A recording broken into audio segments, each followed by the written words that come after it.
6.25의 교훈을 망각하고 제2의 조선 침략 전쟁을 도발하려는 인간에 대한 가장 야만적인 행위의 집어넣은 세월이 흘렀지만 끝까지 싸워 이겨야 한다는 지혜의 교훈인가?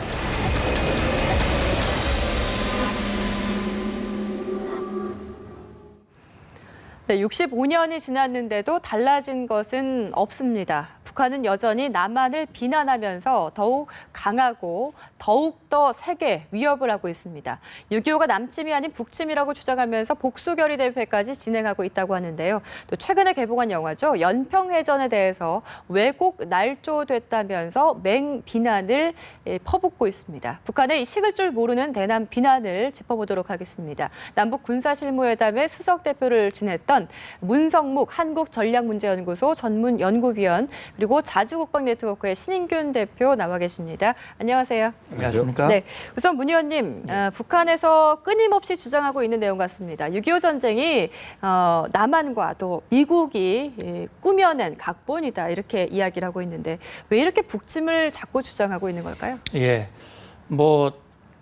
저는 두 가지 이유가 있다고 생각이 되는데요. 첫 번째는 김일성이의 잘못을 덮고 그걸 감추기 위한 것이 하나의 목적이라면 또 하나의 목적은 6.25 전쟁이 북침이라고 해야만 자기들이 이후에 꾸준히 군사력을 증강하고 또 핵무기까지 개발한 네. 그런 자기들의 행동을 정당화시킬 수 있는 그런 배경이 될 수 있기 때문에 네.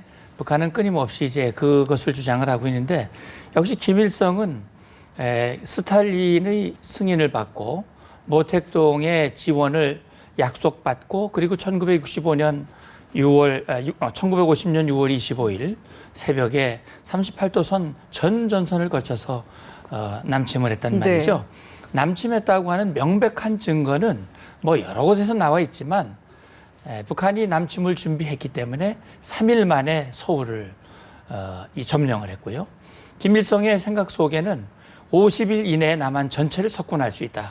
그래서 광복 5주년 기념식을 부산에서 네. 김일성이 중심으로 무력 통일 기념 대회를 가지려고 하는 그런 생각을 가졌던 것이 바로 김일성입니다. 그러나 그런 계획들이 다 수포로 돌아가자 결국 그 비난의 화살이 자기에게 돌아오는 것을 회피하기 위해서 거짓말을 지금까지 계속하고 있는 것이죠. 네, 북한이 그리고 주장하고 있는 또 하나가 있는데 6.25 전쟁이 자신들의 승리다 이렇게 자축하고 있습니다. 김일성이 6.25 전쟁을 승리로 이끌었다 이런 내용인데 이렇게 자평하고 있는 근거가 무엇이겠습니까? 근거는 없습니다. 그냥 그렇게 이야기하는 것이죠. 그럼 이제 6.25가 과연 승리를 했냐? 네. 북한은 6.25를 뭐라고 합니까? 조국 해방 전쟁이라고 그러죠. 예. 조국 해방 전쟁이라는 것은 미제의 압제에 시달리고 있는 이 남조선을 해방시킨다. 그래서 전체를 이제 통일을 한다. 이건데 그 통일 안 됐죠. 그 북한의 무력 통일 성공하지 않았지 않습니까? 그러면 전쟁의 목적을 완수하지 못했죠. 그럼 승리한 게 아니죠.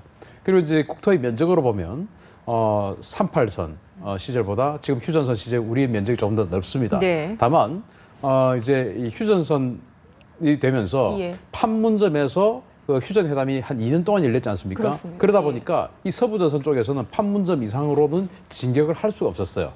그래서 동부전선은 이제 우리의 화력이 좀 우세했기 때문에 우리가 조금 더 그 38선 시절보다 훨씬 더 위로 많이 올라갔고 네. 판문점 때문에 서부전선이 그나마 북한이 임진강 유역에서 버틸 수 있었던 거지. 만약에 그 휴전 회담이 열리지 않았다면 압도적으로 밀고 올라갈 것이다. 이렇게 볼 수 있는 것입니다. 네, 북한에서 이렇게 스스로 승리했다라고 자평하고 있는 6.25 전쟁 65년을 맞아서 성명을 발표했다고 합니다. 어떤 내용인지 화면으로 좀 확인해 보시고요. 계속해서 대담 이어나가도록 하겠습니다. 화면 보시죠. 우리 공화국을 군사적 힘으로 석권하기 위한 미국의 제2의 조선전쟁 계획은 이미 실전 단계에 진입한 상태이다. 우리의 수뇌부 제거를 노린 한미연합사단을 편성해놓고 대규모적인 세균전 준비까지 다그치고 있는 형편이다. 제2의 조선 침략전쟁을 도발하려는 날강도 미제 책동은 더 이상 방관시할 수 없는 엄중한 단계에 이르고 있다. 네, 신 대표님 이게 뭐 영상을 보니까 결국에는 미국에서 뭐라고 하나요? 제2의 6.25 전쟁이라는 것을 계획하고 있다 이런 얘기인데 이런 얘기가 어떻게 해서 나오게 된 겁니까? 자 이제 뭐 세균전 전쟁을 책동하고 있다. 이게 이제 최근에 예. 그 탄저균이 오산 기지에서 발견된 거 예. 그런 걸 가지고 이제 이야기를 하는 것이고 또 한국 사회가 메르스 때문에 그 탄저균 이슈가 확 죽어버렸습니다. 또 그것을 다시 이제 일깨워 가지고 다시 어떤 그 반미의 불길을 한국 사회에서 일으켜 보려고 하는 그런 이제 경각심을 주기 위한 그런 내용인 것 같고 또 이제 한미연합 사단을 가지고 자신들을 수뇌부를 제거를 하려고 한미연합 사단을 만들었다. 이런 이야기를 하는데. 궁극적인 목표는 맞습니다. 그런데 전제가 빠졌죠. 전면적인 남침 또는 핵 공격을 받았을 때 우리 한미연합군이 신속하게 한미연합 사단 등을 주력으로 해서 평양으로 들어가서 수뇌부를 제거하고 핵을 확보한다. 예. 이 계획은 있어요. 예. 그 전제가 바로 북한의 전면적 남침 그리고 핵 공격 이런 게 전제지. 지금 북한이 하는 이야기는 자기네들은 가만히 있는데 미국이 그냥 자기네들 선제 공격하기 위해서 지금 이런 사단들을 만들었고 또 세균전을 준비하기 위해서 탄저균을 지금 연구하고 있고 이제 이런 이야기죠. 앞의 전제를 다 뺐죠. 그래서 이것은 맞지 않고 또 상식 있는 국제 정치에 대해서 상식 있는 사람이라면 미국이 과연 지금 지난 10년 동안 2000년대부터 10년 동안 아프간과 이라크에서 전쟁을 하느라고 미국의 국력이 엄청나게 쇠퇴했습니다. 중국의 어떤 그 도전을 받고 있죠. 그런 상황에서 북한이라고 하는 엄청난 군사 대국에 또 석유도 없는 그 북한이라는 엄청난 군사 대국에 들어가서 과연 얻을 수 있는 경제적 이익이 무엇인가라는 판단을 한다면 괜히 가만히 있는 북한에게 미국이 선제적으로 들어간다는 생각은 아무도 하지 않죠. 따라서 지금 저런 말들은 지금 뭐 여러 가지 김정은의 폭정으로 인해서 민심이 이반되고 또 군심이 분열되고 하는 것을 다 다시 옥죄기 위해서 하는 내부 선전술이다 이렇게 이야기할 수 있습니다. 결국에는 근거가 없는 이야기들에 대해서 성명으로 발표한 내용인데 글쎄 저 성명 내용 외에도요. 노동신문을 통해서 또 발표한 이야기가 있는데 남한과 미국에서 전쟁 도발을 하고 있다 이런 내용이 보도가 됐습니다. 그러면서 북한이 스스로 핵무기 개발 등을 통해서 자위력, 억제력을 강화하겠다 이런 이야기인데 글쎄 제가 듣기에는 좀 명분 쌓기다 이렇게 좀 판단이 되거든요. 어떻게 보셨습니까? 예, 잘 보셨어요. 방금 우리 신 대표께서 말씀을 하셨습니다만 미국은 말이죠. 우리가 1948년에 이제 우리 대한민국 정부가 수립이 됐고 네. 당시 이승만 대통령이 상당히 어려운 상황 속에서 나라를 지키기 위해서 나가려고 하는 미국에게 나가지 말고 우리와 함께 이 나라를 함께 연합 국방을 하자 했는데 북한은 미국은 뿌리치고 모든 미군이 다 철수했습니다. 그리고 1950년 1월에 미 애치슨 국무장관이 소위 태평양 방위선 애치슨 라인을 발표하는데 그때 한반도가 빠져 있었어요. 네. 그것이 결국은 김일성이가 남침을 결심한 계기가 되었고 중요한 것은 말이죠. 미국이 6.25 전쟁 이후에 그 6.25 전쟁도 북한이 남침을 했기 때문에 유엔 안보리 결의에 따라서 미국을 중심으로 한 유엔군이 결정이 돼서 참전을 한 것이고 정전협정이 체결된 이후에 북한이 얼마나 도발을 많이 했습니까? 지금 역사적으로 보면 특히 북한이 미국의 해군 정보함 푸에블로호를 납치해서 1년 동안이나 그 이 승무원들을 억류하고 있었고 또 EC-121이라고 미국의 정보기를 격추시켰습니다. 또 1976년 8월 28일에는 미군 장교 2명을 도끼로 살해하는 그런 엄청난 만행을 저질렀어요. 그래도 미국은 북한을 한 번도 무력으로 물리력을 사용해서 공격한 일이 없습니다. 네. 북한은 너무나 잘 알고 있습니다. 그것을. 그럼에도 불구하고 저렇게 얘기하는 것은 제가 처음에 말씀드렸듯이 6.25 전쟁을 미국의 북침이라고 얘기하고 미국을 침략자로 하고 미국의 대북 적대시 정책을 부각을 시켜야 자기들의 남침, 자기들의 핵 개발, 예. 미사일 개발 이것을 덮고 호도할 수 있고 특히 북한 주민들에게 절대적인 지지를 받을 수 있다고 하는 그런 선전선동 논리에서 얘기를 하고 있는데 그걸 믿을 사람은 북한에서 어렸을 때부터 세뇌받은 사람 외에는 아무도 믿지 않는다.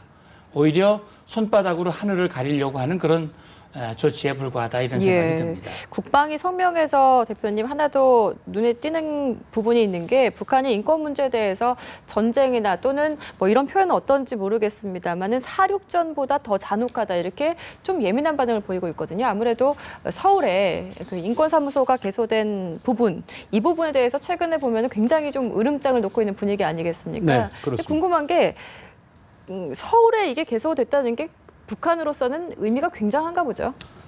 서울에 이제 이게 개소가 됐다는 것은 북한 인권에 대한 네. 여러 가지 협의, 조사 뭐 이런 어떤 그런 것들이 서울로 집중이 된다는 말이고 또 그동안 사실은 우리 여야 여러 가지가 국제사회보다는 북한 인권에 대해서 항상 지금 늦은 어떤 진행을 보이고 있습니다. 네. 그런데 서울의 인권사무소가 개설이 되면 야당이라 그 북한 인권법에 대한 반대를 하는 야당이다 하더라도 그것을 길게 반대를 할 수 없는 분위기가 형성이 되죠.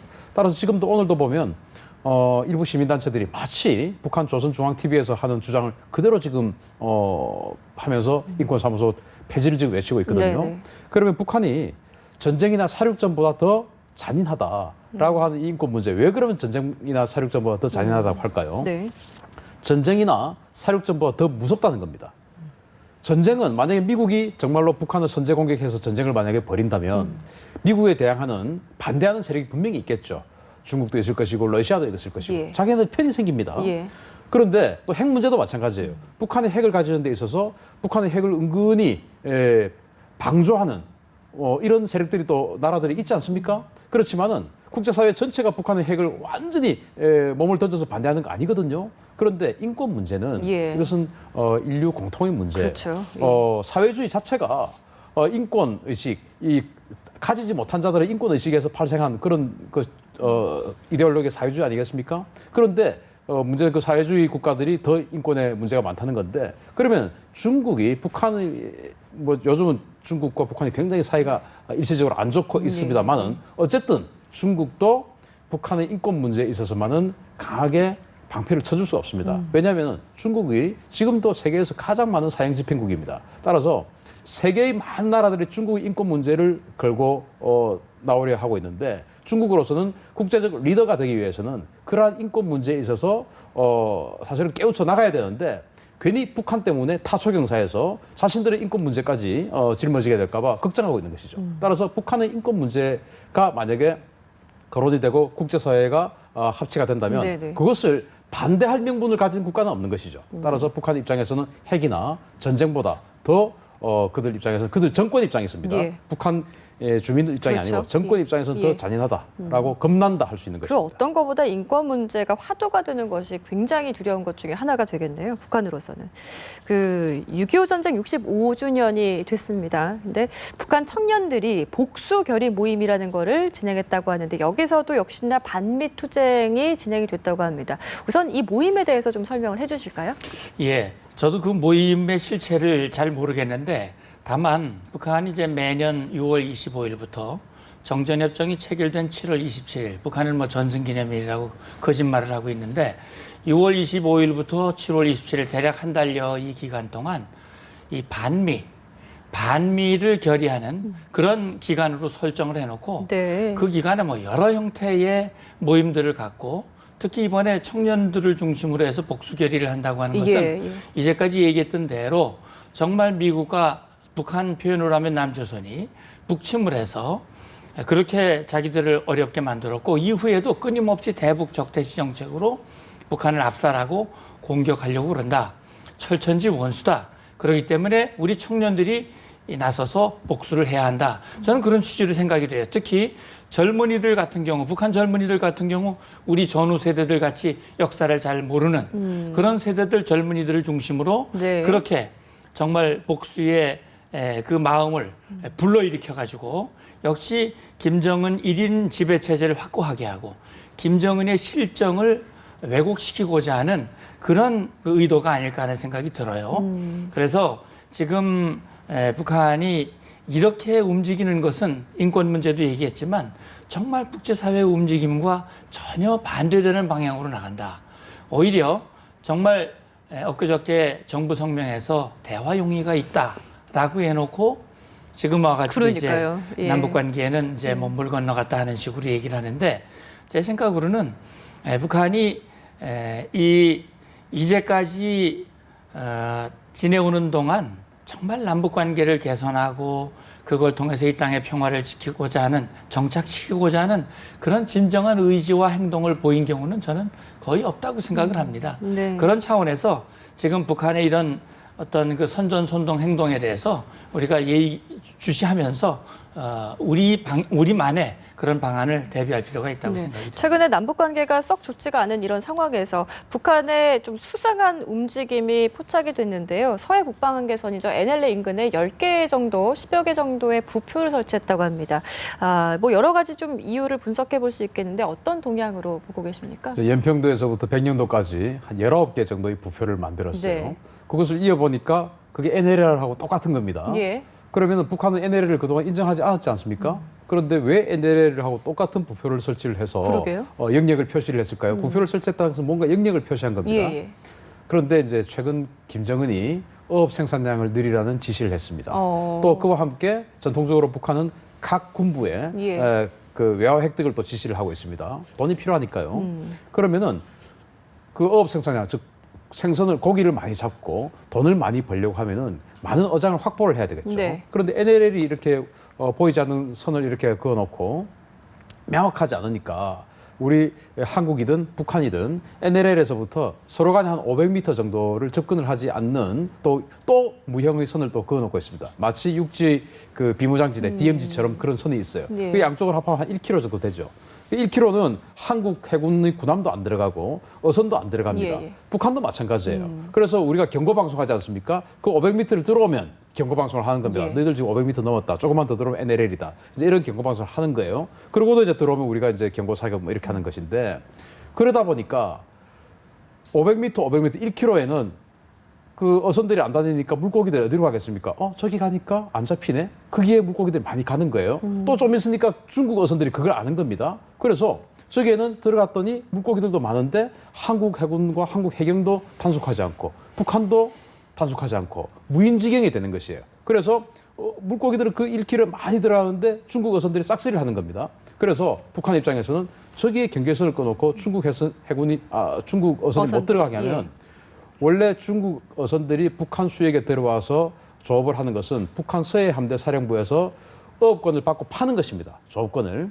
그런데 조업권 돈을 내지 않고 지금 저 NLL 중간에 들어가서 조업을 하는 것이죠. 저기다 부표를 설치를 해놓으면 돈을 받을 수 있겠다. 또는 중국 어선이 안 들어오면 우리가 또 물고기를 잡아서 또 지도자 동지가 말씀하신 어업 생산을 늘리면 되겠다. 네. 한 여러 가지 포석이 되겠죠. 그러나 그것과 함께 이제 NLL을 좀 다른 차원에서 인정하는 그런 모양새는 되어버렸죠. 예. 그러나 북한 입장에서는 지금 서해 함대 사령부나 지금 일선에서 돈을 외화를 많이 획득해야 되고 또 어업 생산을 늘려야 되는 일선에서는 NLL을 정치적으로 인정하고 하는 것보다는 당장 자신들에게 떨어진 과업 수행이 우선인 것이죠. 뭐 잠 잘못 자서 체행당하는 사람도 있고 하니까요. 그래서 그러한 부분이 북한으로서는 지금 숙제이기 때문에 좀 NLL을 정치적으로 인정하는 그런 모양새는 되지만 현실적인 문제 때문에 부표를 설치했다. 그럼 저희가 그렇게 봅니다. 혹시나 하고 우려했던 대남 도발의 목적은 아닌 걸로 대남도발의 보고 목적은 계시는 저는 그건 굉장히 후순위라고 봅니다. 예, 알겠습니다. 그 NLL 이야기가 나와서 말인데요. 며칠 전에 영화가 하나 개봉을 했는데 제2연평해전을 소재로 한 영화 연평해전이라는 영화 개봉을 했거든요. 북한이 이 영화 개봉을 두고 뭐 왜곡 날조된 영화다 이렇게 해서 굉장히 맹비난을 퍼붓고 있습니다. 우선 제2연평해전에 대해서 그 어떻게 좀 진행이 됐는지 설명을 좀 부탁드립니다. 네. 연평해전이 원래는 1999년 6월 15일 이제 1차 연평해전이라고 명령이 됐지만 원래는 그게 연평해전이었고 지금 이제 영화화된 이 연평해전은 원래는 서해교전이라고 하는 그런 용어로 불리워졌는데 2002년 월드컵이 한참 진행되고 막바지 3, 4위전이 아마 진행되고 있었던 6월 29일입니다. 6월 29일 오전 10시 좀 넘어서 NLL 인근에서 북한 함정들이 NLL을 넘어서 남하를 하기 시작을 하죠. 북한 함정이 넘어오면 우리 경비정들이 북한 함정에 대해서 돌아가라 이렇게 이제 경고 방송을 하고 돌아가지 않으면 이제 그 조치를 하게 되는데 우리 그때 당시에는 이런 부분이 있었어요. 그러니까 이 북한 함정이 넘어오더라도 우리가 강력하게 대응하지 않는 그런 분위기들이 좀 있었지요. 그러나 어쨌든 우리 함정이 다가가자 북한 함정 두 척이 우리 참수리 고속정을 향해서 기습 사격을 했고, 기습 사격에 의해서 우리 함정 그 지휘실이 이제 화염에 휩싸게 되고, 결국 그 상황 속에서 교전이 이어지게 되고, 추가적으로 그 주위에 있었던 우리 함정들이 함께 합세를 해서 함께 교전이 이어졌고, 북한 함정에서 화염이 일어나자 결국 그로부터 약 25분 동안 교전 이후에 NLL을 넘어서 북상을 한 그 이제 교전을 우리가 이후에 서해 교전을 제2연평 해전으로 명명을 했지요. 북한이 왜 그렇게 난리를 치느냐? 자기들이 1차 연평해전도 그렇고 2차 연평해전도 그렇고 모두가 다 북한이 먼저 선제 공격을 했고 북한이 NLL을 넘어옴으로 인해서 발생한 충돌이에요.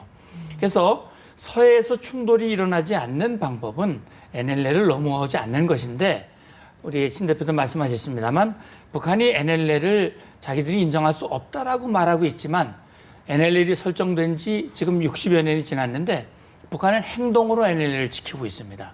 부표를 설치한 것도 자기들이 NLL을 인정하지 않고 있다고 하지만 제가 볼 때는 부표를 설치함으로써 적어도 자기들의 어선이나 자기들의 함정, 특히 여러 가지 GPS라든지 이런 장치가 미비한 그런 어선들이 NLL을 넘어감으로써 우리와 충돌이 일어나는 것을 나름대로 염두에 둔 NLL을 의식한 그런 조치로 저는 생각이 됩니다. 네, 최근에 어쨌든 남북 관계가 굉장히 경색이 된 상황이고 북한에서도 남한을 향해서 여러 가지 비난을 좀 퍼붓고 있는 상황인데, 글쎄 우리 정부의 입장, 그러니까 우리 정부도 보면은 여러 가지 대북 제재나 어떤 부분들을 좀 격상을 하지 못하고 있는, 그러니까 좀 해제를 하지 못하고 있는 상황인 것 같습니다. 그래서 일각에서는 우리 정부에서 조금 더 북한에 대해서 통큰 협상이나 통큰 양보가 좀 필요하지 않나 이런 목소리도 나오는데요. 여기에 대해서는 어떤 의견을 갖고 계신지?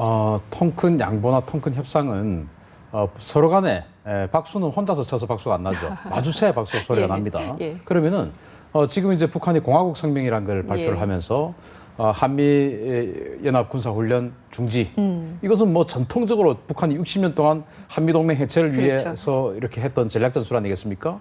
그리고 오이사 조치 해제, 뭐 이러한 것들을 전제 조건으로 걸었어요. 그런데 오이사 조치 해제, 금강산 관광 뭐 재개 이러한 것들을 해야만이 남북관계 개선의 획기적으로 전환될 거 아니겠습니까? 그런데 사실 금강산 관광 재개라든지 오이사 조치 해제, 이거의 전제 조건이 천안함 폭침에 대한 사과 뭐 이런 거 아니겠습니까? 그러면은 북한이 또 천안함 폭침에 대한 사과할 리도 없죠.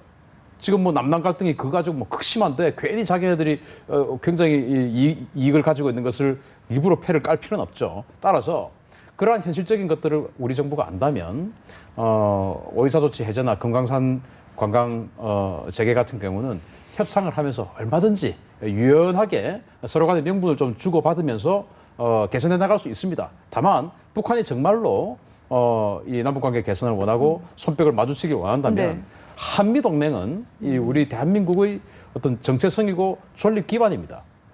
이런 것에 훼손될 수 있는 이러한 전제 조건을 다는 것은 박수를 치고 싶지 않다는 것이죠. 그래서 박수를 치고자 하지 않는데도 우리가 괜히 나서서 박수 좀 쳐줘 하면은 우리 대가가 더 클 수밖에 없습니다. 그래서 북한도 지금 우리 정부가 지금 박근혜 정부가 3년 차가 됐는데 아마도 북한도 느낄 거예요. 1, 2년 차보다는 굉장히 대북 관계가 좀 유연해지고 있는 움직임을 보이고 있다는 것을. 그러면 자신들도 이러한 받을 수 없는 조건을 걸면 안 되는 것이죠. 그렇게 된다면 아마 좋은 조짐이 있을 수도 있다. 저는 그렇게 예상합니다. 네, 알겠습니다. 이렇게 해서 한국전략문제연구소 문성목 전문연구위원과 또 자주국방네트워크 신인균 대표와 함께 이야기 나눠봤습니다. 오늘 두 분 말씀 고맙습니다. 감사합니다. 네.